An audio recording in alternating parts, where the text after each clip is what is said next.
30 October বেঁচে থাকলে ৬৫তম জন্মদিন পালন করতেন ডিয়েগো ম্যারাডোনা। ফুটবল ইতিহাসে বিস্ময় জাগানো হ্যান্ড অব গড খ্যাত মহা তারকা ২০২০ সালের ২৫ নভেম্বর পৃথিবীর মায়া ত্যাগ করায় সেই সুযোগ আর কখনোই পাবেন না।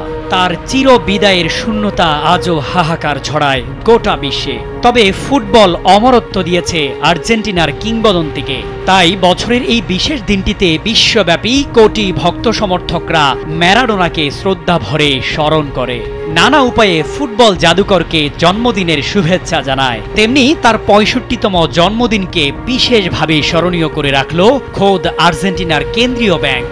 তাকে শ্রদ্ধা জানিয়ে স্মারক মুদ্রা প্রকাশ করেছে দেশটি। রূপায় তৈরি মুদ্রাটিতে আর্জেন্টিনার ফুটবল ঐতিহ্যের সঙ্গে ফুটে উঠেছে ম্যারাডোনার জাদুকরী মুহূর্ত। মুদ্রাটির এক পৃষ্ঠে স্থান পেয়েছে বিংশ শতাব্দীর সেরা গোল, ১৯৮৬ মেক্সিকো বিশ্বকাপে ইংল্যান্ডের বিপক্ষে করা গোল অব দ্য সেঞ্চুরির মুহূর্ত। মাঝমাঠ থেকে বল নিয়ে টানা দৌড়ে এক এক করে ৫ জনকে ড্রিবলিংয়ে বোকা বানিয়ে গোলটি করেন সেই বিশ্বকাপে আলবিসেলেস্তা অধিনায়ক। আর অন্য পৃষ্ঠে ফুটবলের ছবি, যা আর্জেন্টিনার আবেগ ও ম্যারাডোনার আত্মাকে প্রতীকীভাবে তুলে ধরে।